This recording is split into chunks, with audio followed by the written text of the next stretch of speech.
Hello बच्चों, कैसे हैं आप सब। और आपकी पढ़ाई अच्छे से चल रही होगी। जैसा कि मैंने आपको प्रीवियस क्लास में 3.3 का फर्स्ट क्वेश्चन कराया था और साथ ही साथ आपको इंट्रोडक्शन दिया था, तो होप आपने वो इंट्रोडक्शन अच्छे से समझा होगा। उसी बेस पे आज हम एक्सरसाइज 3.3 के बाकी के क्वेश्चंस को ट्राई करेंगे। तो लेट्स स्टार्ट।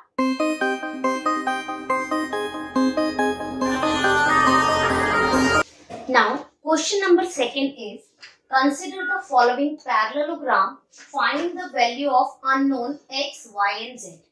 देखिए, अब ये फिगर आपको एक पैरेललोग्राम की दी है और साथ ही साथ आपको x, y, z फाइंड करना है। अब पैरेललोग्राम की प्रॉपर्टी आपको याद होगी, नहीं होगी तो कोई नहीं, वो धीरे धीरे आप याद कर लीजिएगा जिससे कि आपको क्वेश्चन करने में आसानी हो। तो आज तो मैं आपको जहां डाउट होगा यहाँ क्लियर करती जाऊंगी। आप भी अपने आप कोशिश कीजिए करने की और देखिए हमारी एक्स वाई जेड की वैल्यू मैच होती है या नहीं। सबसे पहले इस क्वेश्चन में आपको एंगल बी ऑलरेडी गिवन है 100 डिग्री। ठीक है, हमको पता है पैरेललोग्राम के अपोजिट एंगल्स इक्वल होते हैं, पता है ना।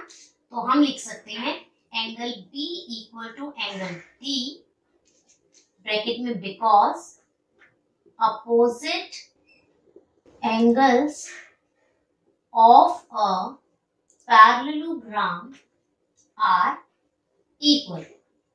ये इक्वल हुए, so that angle D equal to 100 degree, Y equal to 100।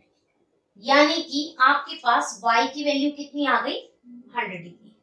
ठीक है, अब हमको ये पता है कि एडजेसेंट एंगल्स का सम होता है 180 डिग्री। तो angle P plus angle C equal to 180 degree, bracket में adjacent angle of a parallelogram, adjacent angles of a parallelogram. तो एडजेसेंट एंगल का सम कितना हुआ 180।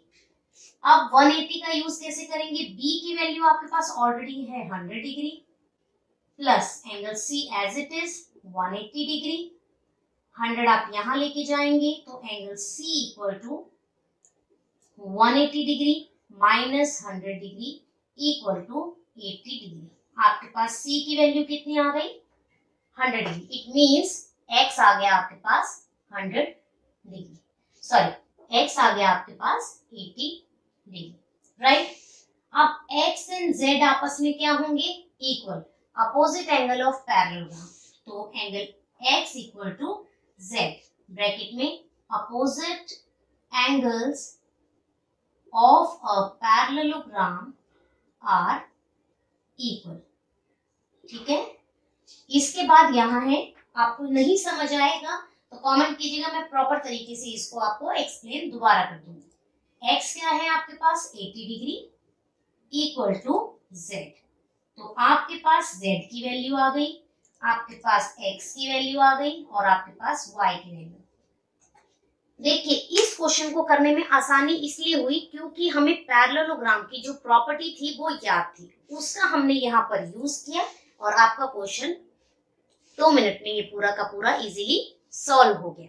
तो आपको प्रॉपर्टीज जो हैं और जितने भी उसके बारे में अच्छे से पता होगा तो आपको क्वेश्चन करने में दिक्कत आएगी नहीं। बस आपको पता है, आपने वो चीज यूज करी और आपकी सारी वैल्यूज आपको मिल जाएगी। अब हम क्वेश्चन नंबर सेकंड का सेकंड पार्ट देखेंगे। नाउ सेकंड पार्ट देखिए। सेकंड पार्ट में ये आपको फिगर बनी हुई है, आपको एक एंगल गिवन है और rest of the X Y Z आपको फाइंड आउट करना है। तो देखिए, सबसे पहले अभी आपने देखा है गिवन क्या है कि ये पैरेललोग्राम है, एडजेसेंट एंगल का सम 180। तो हम करेंगे x plus 50 equal to 180 degree. ठीक है, इन दोनों का सम क्या लिखेंगे, because adjacent angles of a parallelogram. ठीक है, तो क्या आ गया 50 इधर जाएगा, x equal to 180 degree minus 50 degree. x की वैल्यू क्या आ गई 130 डिग्री, आपके पास x आ गया। x एंड y आपस में क्या है equal, opposite angles of a parallelogram। तो अपोजिट एंगल क्या हो गए, x है 130 degree equal to y, y की वैल्यू भी आ गई। अब x और z आपस में इक्वल है, x इक्वल टू z। ये आपको पता होगा, आपने 7th क्लास में या 6th क्लास में पढ़ा होगा कि एक एंगल अंदर हो या एक बाहर, इन्हें कहते हैं कॉरस्पॉन्डिंग एंगल्स। ठीक है, कॉरस्पॉन्डिंग एंगल्स, तो वही यहां यूज हुआ, because corresponding angle, corresponding angles आपस में क्या होंगे, इक्वल। तो आपके पास x क्या था 130 डिग्री इक्वल टू z, तो आपके पास तीनों वैल्यूज आ गई। z जो है वो आउटसाइड में है तो वो 130 आया, x आपका इनसाइड वो 130 आया, एंड y इज ऑल्सो 130। ठीक है, अगर आप कॉरस्पॉन्डिंग वाला तरीका ना करना चाहें तो और एक तरीका है, और आपने क्या करना है, आपको पता है 50, इसे आप दे दो m नाम, angle m equal to 50 degree, right, because opposite angles of parallelogram. ठीक है, m 50 आ गया, m plus z equal to 180 degree. हमने पढ़ रखा है लीनियर पेयर, लीनियर पेयर, तो m की जगह पे हम यूज कर देंगे 50, z as it is equal to 180 degree. z कितना आ गया 180 degree minus 50, it means z equal to 130 degree. देखिए दोनों तरीके से आपका आंसर सेम आएगा, बस अगर आपको कोई भी कॉन्सेप्ट वो वाला याद नहीं है तो आप उस जगह दूसरा यूज कर सकते हैं। अब कॉरस्पॉन्डिंग एक सिंपल सा था जो हमने प्रीवियस क्लासेस में पढ़ रखा है, इसलिए मैंने यहाँ पर कॉरस्पॉन्डिंग एंगल यूज किया। अगर आप वो सब भूल गए हैं तो याद कर लीजिएगा, लेकिन फिर भी अगर अभी याद नहीं है तो आप उसकी जगह पे इसी का अपोजिट एंगल ऑफ पैरेललोग्राम और लीनियर पेयर से इसको सॉल्व करेंगे तो थोड़ा सा लेंथी हो जाएगा, लेकिन तरीका आपका ये भी सही ही होगा। ठीक है, अब हम चलते हैं थर्ड पार्ट की तरफ। तो अब हम करेंगे क्वेश्चन नंबर 2 का थर्ड पार्ट। थर्ड पार्ट में देखिए आपको ये फिगर है, ठीक है, अब इस फिगर में देखिए x है, ये क्या होगा आपका, ये आपका 90 डिग्री, क्योंकि मैंने आपको बताया था जो किस शेप में होता है वो आपका परपेंडिकुलर है, यानी कि 90 डिग्री। अब ये 90 डिग्री तो x भी आपका क्या हो जाएगा 90 डिग्री। उसी तरीके से x, y एंड 30 में हम एंगल सम प्रॉपर्टी यूज करेंगे। तो इस तरीके से आपको थोड़ा सा ध्यान लगा के कौन कौन सी प्रॉपर्टी कहाँ कहाँ यूज हो सकती है उसका यूज करके आप क्वेश्चन सॉल्व करेंगे तो इजीली आपका क्वेश्चन सॉल्व हो जाएगा। तो अब हम थर्ड को ट्राई करते हैं, तो आप भी ट्राई कीजिए, देखिए हमारा आंसर मैच होता है या नहीं।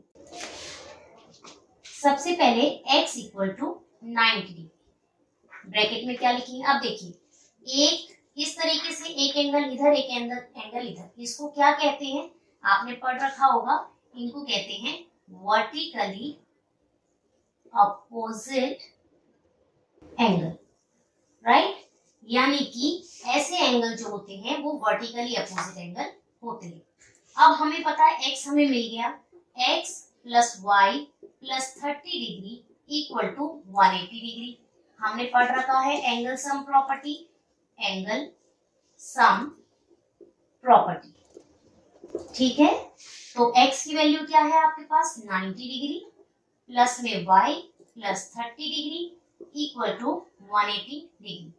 90 प्लस 30 120 प्लस में y इक्वल टू 180 डिग्री।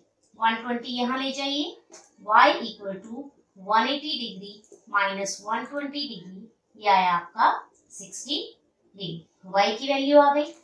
अब z निकालना है, तो देखिए ये क्या बन रहा है, z बन रहा है इसका ये वाला एंगल और ये वाला एंगल, एक z में एक एंगल इधर एक इधर, इन्हें कहते हैं हम alternate interior angle. y equal to z, bracket में लिखेंगे ऑल्टरनेट इंटीरियर एंगल। तो आपके पास y 60 है तो z की वैल्यू क्या आ गई 60 डिग्री। x आया 90 डिग्री, y आया आपका 60 degree and z is also 60 degree. तो कुछ जो आपने प्रीवियस क्लासेस में पढ़े हुए हैं, vertically opposite angle, corresponding angle, alternate interior angle, इनका भी यूज आपका 8th क्लास में भी हो रहा है। तो आपको वो कॉन्सेप्ट अगर क्लियर नहीं है तो आप कमेंट कीजिएगा, मैं आपको ये सारे कॉन्सेप्ट भी क्लियर कर दूंगी, जिससे आपको क्वेश्चन करने में और आसानी होगी।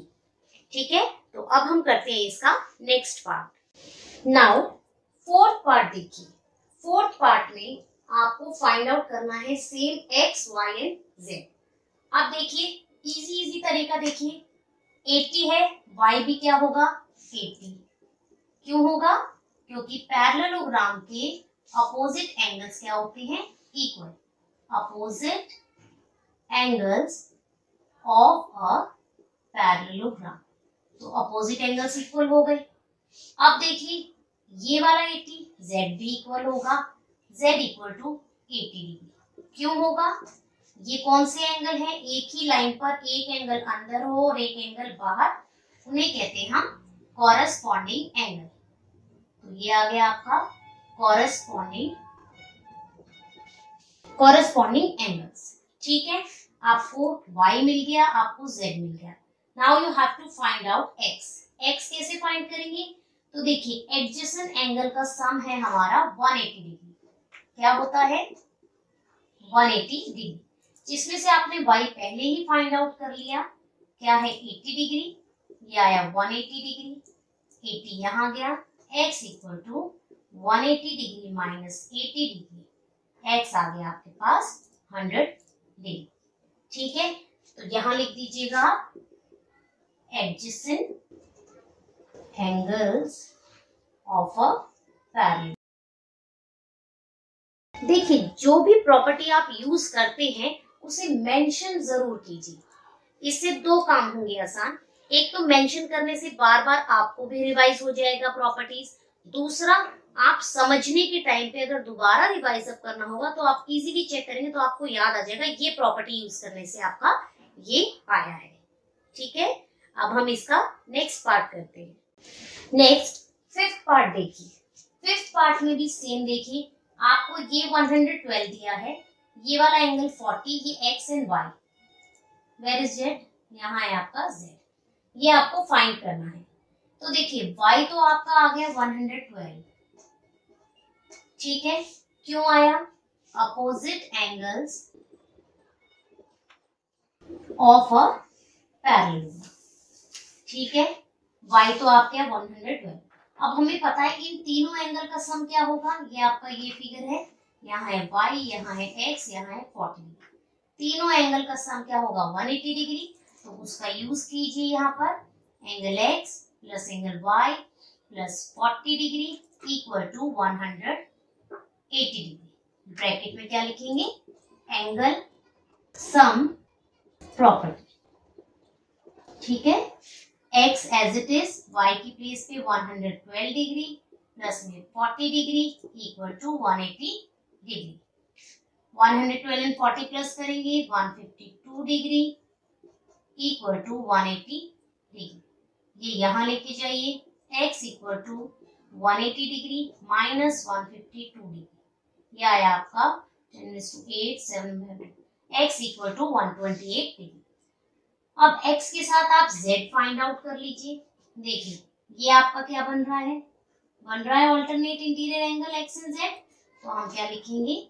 Alternate interior angle. तो आपका x है 128 डिग्री इक्वल टू z। तो z की वैल्यू क्या आ गई आपकी? 128 डिग्री। तो सेकेंड क्वेश्चन के मैंने 5 के 5 पार्ट्स आपको समझाए। इन पांचों के पांचों पार्ट्स में सब में x, y, z find out करना था और वो भी सिर्फ पैरेललोग्राम मेंशन था। तो देखिए आपकी पैरेललोग्राम प्रॉपर्टी भी यूज हो गई, एंगल सम प्रॉपर्टी भी यूज हो गई, वर्टिकली कॉरस्पॉन्डिंग सारी चीजें इसमें यूज हुई और तब हमने x, y, z की वैल्यू फाइंड आउट करी। तो इसी तरीके से सारे कॉन्सेप्ट को आप आराम से एक जगह लिखकर फिर रिवाइज अप कीजिए, फिर क्वेश्चन सॉल्व कीजिए, तो आपको करने में कोई दिक्कत नहीं होगी। सो अब हम चलते हैं क्वेश्चन नंबर 3 की तरफ। सो क्वेश्चन नंबर 3 देखते हैं। Can a quadrilateral ABCD be a parallelogram? आपको बताना है क्या ये क्वाड्रिलेटरल पैरेललोग्राम होगा। अगर ये तीन कंडीशन होगी तो देखिए पहले तो हम एक एबीसीडी बनाते हैं, ए बी सी डी। अब पैरेललोग्राम की प्रॉपर्टी आपको पता है, अपोजिट एंगल्स इक्वल, सॉरी हाँ अपोजिट एंगल इक्वल होते हैं। इन्होंने बोला है बी और डी का सम 180, ए बी और D C 8 centimetre, AD is 4 centimeter and BC is 4.4 centimeter. Angle A is 70 degree and angle C is 65 degree. तो देखिए फर्स्ट कंडीशन तो इंप्लीमेंट हुई तो आंसर हुआ yes, a quadrilateral can be a parallelogram if opposite angles are equal। ये होने चाहिए D plus B equal to 180, ठीक है। क्वाड्रिलेटरल हो सकता है अगर अपोजिट एंगल इक्वल होंगे और and sum of adjacent angle is 180 होना चाहिए, ठीक है। सेकेंड पार्ट देखिए इसका, ये था फर्स्ट, कैन बी, अगर ये होगी प्रॉपर्टी तभी होगा। डी और बी 180 है, कह सकते हैं दोनों का सम, अगर ये 90-90 है या फिर ये 60-70 है या फिर ये 70 है, ये आपका आएगा 110। अगर हम इन दोनों का सम करें तो ये आपको 110 मिलेगा। ये 110 होगा तो ये कितना होगा 70 और 70 कितना 140, यानी कि इंप्लीमेंट नहीं होता, ठीक है, क्योंकि एडजेसेंट एंगल का सम 180 होना चाहिए, तो इसलिए कंडीशन के हिसाब से होगा, अदरवाइज नहीं होगा। अब सेकंड है ABDC, तो देखिए हम लिखेंगे नो, क्यों, क्योंकि अपोजिट एंगल्स इक्वल होनी चाहिए ना, 8 है तो 8, यहाँ तो इक्वल है ही नहीं। No, because AD is not equal to BC। AD और BC इक्वल है ही नहीं तो ये भी इंप्लीमेंट नहीं होगा। क्या ना क्वाड्रिलेटरल, तो हम लिखेंगे नो। थर्ड है इसका एंगल A 70 और C 65। हमने पैरेललोग्राम की प्रॉपर्टी क्या पढ़ी है, अपोजिट एंगल्स जो होंगे वो क्या होंगे इक्वल, तो हम इसमें भी लिख देंगे no, because angle A is not equal to angle C। आपको सिर्फ कंडीशंस के हिसाब से बताना था कि क्या ये क्वाड्रिलेटरल ABCD होगा अगर ये तीन कंडीशन होगी। तो मैंने आपको पहली कंडीशन में तो बता दिया कि क्वाड्रिलेटरल कैन बी पैरेलल, हो सकता है, लेकिन कब, अगर अपोजिट एंगल इक्वल होंगे और सम ऑफ एडजेसेंट एंगल 180 होगा। तो पहली प्रॉपर्टी में तो इन्होंने डी और बी 180 बोला है, तो उसके लिए हमें रीजन देना पड़ा कि अपोजिट एंगल इक्वल होंगे, तो क्योंकि दोनों का सम 180 होगा, लेकिन किस कंडीशन में, इस कंडीशन में, लेकिन हमें तो इन्होंने अगली कंडीशन दी ही नहीं, तो इसलिए फर्स्ट में शायद और शायद नहीं हो सकता, यस भी और नो भी हो सकता है, ठीक है। सेकेंड कंडीशन में तो इजीली आपकी साइड्स इक्वल नहीं है तो आपने नो कह ही दिया। थर्ड में एंगल इक्वल नहीं है तो आपने नो कह दिया, ठीक है। थर्ड क्वेश्चन में आपको इफ रीजन के साथ एक्सप्लेन करना था, ठीक है। अब करते हैं क्वेश्चन नंबर 4। क्वेश्चन नंबर 4 है, draw a rough figure of a quadrilateral that is not a parallelogram. एक ऐसा क्वाड्रिलेटरल बनाना है जो पैरेललोग्राम ना हो लेकिन उनके अपोजिट एंगल इक्वल मेजर के हो। तो देखिए हम बनाते हैं कुछ इस तरीके का, है तो ये काइट शेप में, लेकिन कुछ इसी तरीके का बनाते हैं और मेंशन कर देते हैं कि रफ फिगर है quadrilateral that is not a parallelogram. ये क्वाड्रिलेटरल है पर पैरेललोग्राम नहीं है, क्योंकि पैरेललोग्राम की अपोजिट साइड्स इक्वल होती हैं पर इसमें नहीं है। और exactly two opposite angles of equal measure, तो हम ये कह सकते हैं A, B, C and D, where B and D is equal। क्यों, क्योंकि इन्होंने बोला exactly two opposite angle of equal measure, तो अगर ये वाली साइड इसकी इक्वल होगी तो ये वाला एंगल इसकी इक्वल होगा। तो टू अपोजिट एंगल, तो अपोजिट एंगल इक्वल है वो भी इक्वल मेजर के, तो ये एक फिगर कहलाएगी। आप इस फिगर को नाम दे सकते हैं अगर देना है, तो ये एक काइट फिगर लग रही है जो रफ फिगर क्वाड्रिलेटरल की है, लेकिन वो पैरेललोग्राम नहीं है और उसके एग्जैक्टली टू अपोजिट एंगल्स जो है वो इक्वल मेजर के होंगे, ठीक है। अब इसे देखिए लिखेंगे कैसे, हम लिखेंगे ABCD is not a parallelogram because angle B is equal to angle D, but angle A is not equal to angle C.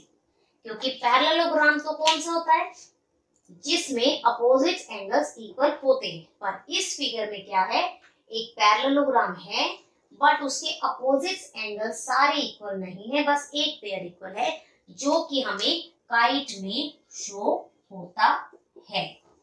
ठीक है, नेक्स्ट क्वेश्चन देखिए। सो क्वेश्चन नंबर 5 देखते हैं। The measure of two adjacent angle of a parallelogram are in the ratio 3:2। Find the measure of each of the angle of a parallelogram. तो देखिए हम करते हैं, let the adjacent angle are 3x and 2x। हमने दोनों angle को 3x और 2x ले लिया। ये रही आपकी पैरेललोग्राम की figure A B C D। अब एडजेसेंट देखिए 3x और इसको ले लिया हमने 2x, राइट। अब इन्होंने सारे मेजर निकालने को कहे। दोनों एडजेसेंट एंगल का सम क्या होता है, 180 डिग्री। तो एंगल A है 3x, angle D 2x equal to 180 degree, 5x equal to 180 degree. Now x equal to 180 degree divided by 5। 5 3 = 15, 5 6 = 30। x क्या आ गया आपके पास, 36 degree. Now angle A equal to 3x, तो 3 into 36 108 degree. Angle D equal to 2x, it means 72 degree. आपके पास A भी आ गया, D भी आ गया। अब आपको पता है A और C इक्वल है, angle A equal to C, opposite angle of a parallelogram, तो ये है 180 डिग्री, तो C आ गया आपके पास 180 डिग्री। अब है आपका D इक्वल टू B, तो D है आपका 72 डिग्री इक्वल टू B, यानी कि आपके पास एंगल A और C की वैल्यू आ गई 108 डिग्री एंड B और D की वैल्यू आ गई 72 डिग्री। इन दोनों का सम अगर 180 आएगा तो आपके सारे के सारे जो एंगल्स हैं वो हैं इक्वल। ठीक है क्लास, तो आज के लिए इतना ही। आप क्वेश्चन नंबर 2 से लेके 5 तक की अच्छे से प्रैक्टिस कीजिएगा। कोई भी डाउट होगा तो कमेंट कीजिए। अगर मेरा चैनल पसंद आ रहा है तो चैनल को लाइक, शेयर और सब्सक्राइब करना ना भूलिए, और साथ ही साथ आप पढ़ाई करते रहिए। अपना ध्यान रखिए। Take care, bye bye.